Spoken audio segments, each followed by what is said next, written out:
From what Jesus saw from the cross, by Father Antonin Gilbert Sertillanges. The end draws slowly on. Jesus takes his last draught of gall, which reminds him of all the others that he has taken. His increasing pain makes him feel that the last flame of life is leaping up in him. His work is finished. The tree has now only to grow. He has accomplished his task. Its consequences in the course of ages need Christ no longer. Indeed, they would exclude his presence. It is better for you, he says, that I go. The scriptures are fulfilled in him. All that he had to do is done, and he has suffered all that he had to suffer. He assembles all these things in his mind and expresses them in one utterance, as though signifying to death that it may now approach its master. It is consummated.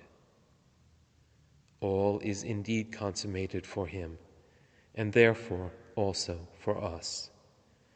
Man can ask nothing more, and Jesus, who had resolved to give beyond all for which man could ask, has nothing more to give. He has restored all things in himself, and his cross will remain forever lifted up between heaven and earth, bringing all blessings to earth and warding off all evil. What more had he desired, and what more could he accomplish?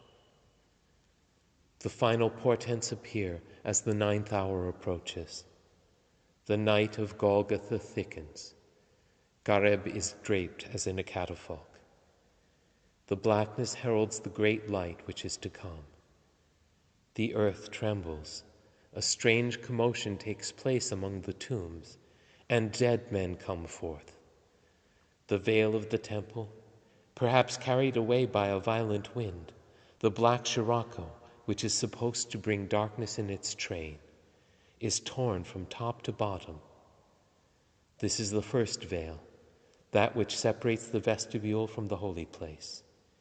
It reveals the secrets of Christ and the mysteries which Christ has taught, leaving only, behind the veil of the Holy of Holies, the greatest mystery of all. Such is God's demonstration. If he uses nature in making it, this is only one more example of the harmony of his works. He proclaims his terrible mercy in the language of events. Jerusalem huddles its pale domes under the cloud as the hen of the parable gathers her chickens. There lies the city of blood, already a corpse, under the Romans' lifted sword. There is no brightness in nature. There is no brightness in the closed hearts of men. Only the love of the saintly group rises up to the suffering Savior. Only the love of Jesus covers the world. Magdalene is still sobbing. A little further away, the holy women are watching. The few disciples are silent. John is supporting his mother, who is broken but unbending, erect though ready to succumb. If the very stones are rent, what of her heart? Jesus is exhausted and allows his final strength to ebb slowly away.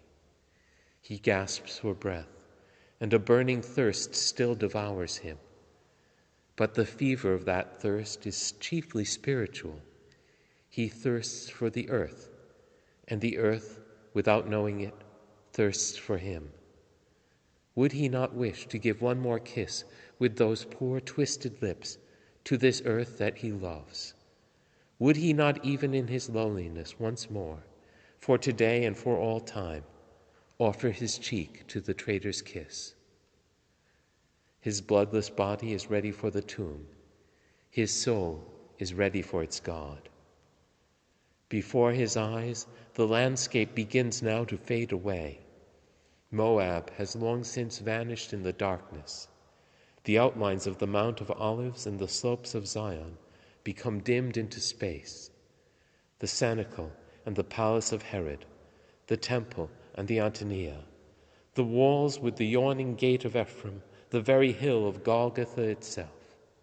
All becomes dark. The anemones have dulled their crimson hue. The crimson drops on his brow harden beneath the cruel crown. Yet Jesus is in full possession of himself. No man takes his life from him. He will lay it down himself. He will lay it down in the hands of his Father. Father, into your hands I commend my spirit. All things are in the hands of God, but that hand wills to receive all things from the freedom which he makes the associate of his power. The freedom of Christ renders him this sovereign homage. His last gesture is like his first. Behold, I come. This is the keynote and the consummation of his whole life. It is a gesture of trust and love, of union and of surrender. All men must share it because it is made on their behalf, and the elect of all ages and of all worlds will reap its fruit.